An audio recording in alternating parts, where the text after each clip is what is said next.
ninkan odaga labadiisa gabdhood waxay keensadeen labada nin si ay u guursadaan laakiin odagan sidaas fudud gabdhihiisa ma ku bixinayo waxa uu sheegay inay gaarigan jiidaan hadii ay ku guuleystaan oo gabdhihiisa siinayo midkana waxa bilaabay inuu gaariga jiido isagoo u maleeyay inay hawshan fudud tahay laakiin xoogaa kadib waxaan aragnaa midii saaxiibadiisa ahayd inay dhiirigelinayso isagana ay xaaladdu ku xun tahay odagan generaalkan wuxuu taagan yahay waxa uu taageeraysiin waxa rabaa inay awoodooda arko xoogaa uu rafanayo ugu dambeyn midkan dhulka ku dhacay odaguna wuxuu ku dhahaa waa dhamaatay ciyaartu waa fadhiisan kartaa midkan isagoo u maleeyay hawshu inay fudud tahay saaxiibkiisa wuxuu ku eedeynaa tabardaradiisa midana markay aragtay saaxiibkeed sida u booteenay waxay u maleynaysaa inuu isagu challenge ku guuleysanayo laakiin odaga hal mar wuxuu dhahaa maadaama hal qof baxay hal qof oo kale lagu soo daray ciyaarta si ay u dheelitiranto kadib midkan waa xaafadaha dariska qashimada ka aruuriyo odagu inta u tago arrintii dhan u sharaxa wuxuuna ku soo daraa challenge-ga midkan oo bootadiisa si watana midka shaqaalaha wuxuu u sheegay inuu ka guuleysan doono laakiin hal mar generaalka wuxuu ku dhahaa maadaama adiga bootada iga badisay adiga gaariga hor jiidaysid waa kana marka isagoo gaarigii jiidayo waxaan aragnaa inuu gaariga xoogaa soo dhaqaajiyo dhexda keenay midaan saaxiibadiisana waxay ahayd mid ka aamusan oo maanta dhan dhiirigelinayso laakiin asagoo ugu dambeyn dhulka ku dhacay generaalka oo la yaabay midkan bootadiisana ugu dambeyn wuxuu ku dhacay ciyaartu waa dhamaatay waa fadhiisan kartaa intaas kadib midkii shaqaalaha waa kana isagoo xarigii dhex galay laakiin xariga dib uga dhex baxa wuxuuna bilaabay inuu gacanta ku jiido gaariga gabdhaha oo la yaaban midkan wuxuu ku guuleysan doono markuu gaariga jiido oo isagu tartiibkiisa gaariga u jiida kuwaana markay arkaan sidoo gaariga u jiidaya intay la yaabaan waxay taagan yihiin wuu naga feeri weyn isaga soo maahan midkii shaqaalaha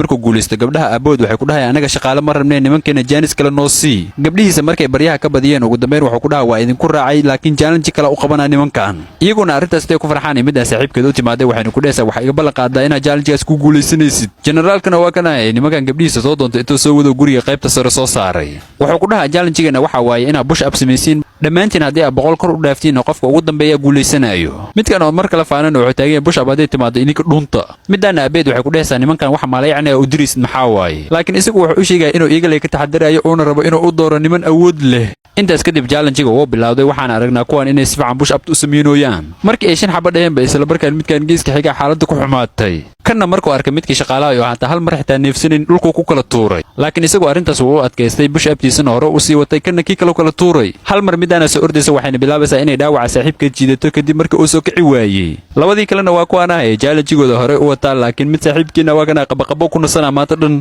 laakiin ugu dambeyn waa kana isagoo isdhiibo dhulka ku dhacay iyadoo ciyaartu marayso 60 odaguna ugu dambeyn wuxuu u sheegay inay guuleysteen oo soo baxay midka shaqaalaha kuwan jaanis kale waa la siiyay laakiin hadda waxay bilaabayaan inay labadooda is eedeeyaan midana iyada xitaa saaxiibkeed waxay ku eedeeyeen qiyaamadii uu sameeyay laakiin ugu dambeyn generaalka intuu buuqooda ka soo dhax galo wuxuu ku dhahaa midaan waxay ka dhigan tahay inay gabdhahayga weydeen intaasna waxa u raacina jaanis kale xataa hadaan isiiyo waa guuldareysanaysiin ee banaanka ma iga bixi kartiin hal mar isagoo u sheegaya inay arigiisa ka dhuntaan ee hal mar gabdhihiisa ka baryayaan mar kale markay meesha isaga tageen midaan abeed waxay weydiinayaan ilaa goormeen noo diidaysaa niman inaa guursano sidoo kale waxay u sheegayeen inuu waqti ku socdo ayna rabaan inay guursadaan kadib meesha isaga tagayaan midkan shaqaalaha kaligiis markuu meesha ku soo haray anagu waxaan ogaanaynaa inuusan shaqaale ahayn ee odaga soo wada heshiiyeen intuu soo wado qolkiisa keenaa kadib wuxuu ku wareejinaa lacagtii ay ku soo wada heshiiyeen isagoo ku dhahaya shaqo fiican ay qabataa waxa maqlaaya gabadhiisa oo meesha maraysay generaalku hadalkiisa sii wato wuxuu dhahaa la'aanta ma ku guulaysan lahayn inaan nimanka gabadhihii ka fogeeyo hal mar gabadhiisa meesha ka soo baxaysa waliba iyadoo qaylinayso waxay ku dhahaysaa waxaan ogaaday inaan ninkaas soo kireysatay aan rabtay inaan kaliya nimankeena naga fogeyso sidoo kale waxaan ogaaday midkan inuusan shaqaale ahayn oo aad kaliya lacag siisay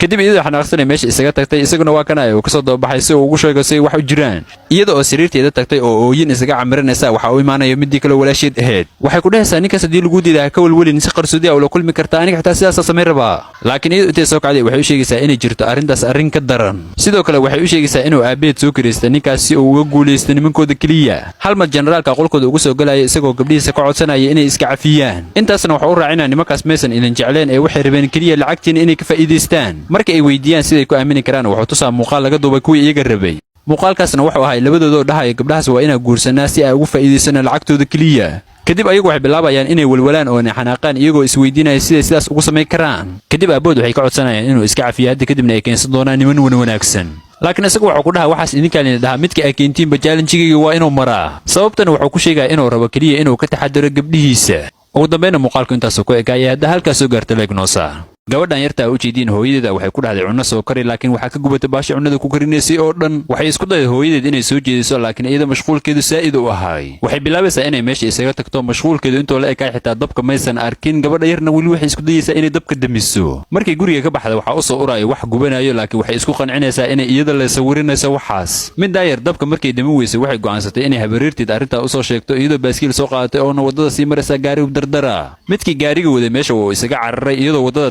kalena waxaa arkaya habaryarteed oo rabtay inay dukaanka wax ka soo gadato. qof kale u maleynaysay laakiin markay dul timaado waxay arkaysaa inay tahay gabadhii ay habaryarta u ahayd. waxay isku dayday inay wacdo walaasheed si ay arrintan ugu sheegto laakiin midaan taleefanka way ku hadlaysay mashquul u ahay macnaha. gabadhii intay isbitaalka u soo qaaday mar kale walaasheed wacatay, nasiib wanaagna markaan way ka qabatay wayna u sheegtay isbitaalkay joogaan. laakiin iyadu waxay taagan tahay adigaa walaashii ah oo meesha joogay iga xalli arrintaas. kadib midaan waxay bilaabaysaa inay taleefankeeda ka dhex raadiso nambarka gabadha aabaheeda. nasiib wanaagna ugu dambeyn nambarkiisa way heshay waxayna u sheegtay in gabadhiisa ay hadda isbitaalka joogto. sidoo kalena waxay u sheegtay inay walaasheed wacday laakiin ay iska dhigayso inay arrintaa waxba ka gelin. xoogaa kadibna midkaan wuu imaaday weliba isagoo ordaayo, iyaduna mar kale waxay u sheegaysaa inaysan walaasheed imaanaynin. laakiin isla markaas way timaaday iyadoo taleefanku hadlayso oona broblem kale xalinayso. kadib midkaan intuu taleefankeeda kasoo dhex galo waxa u sheegaya inay ugu yaraan xushmeedo gabadheeda oo horteeda taalo. laakiin isla markaas taleefanka intuu ka dambeeyay jaajarkeeda soo baxsatay. godka oo oksijiinka gabadheeda ku jira intay ka bixisay jaajarkii gashatay. laakiin isla markaas walaasheeda jaajarka ka bixiday kadib markii gabadhii yareed ay neefta ku dhigtay. markii ay ku qaylisana waxay iska soo jaraysaa ani meeshan buuqeeda ma sii joogi kari ee arrintan labadiina lee xalliya.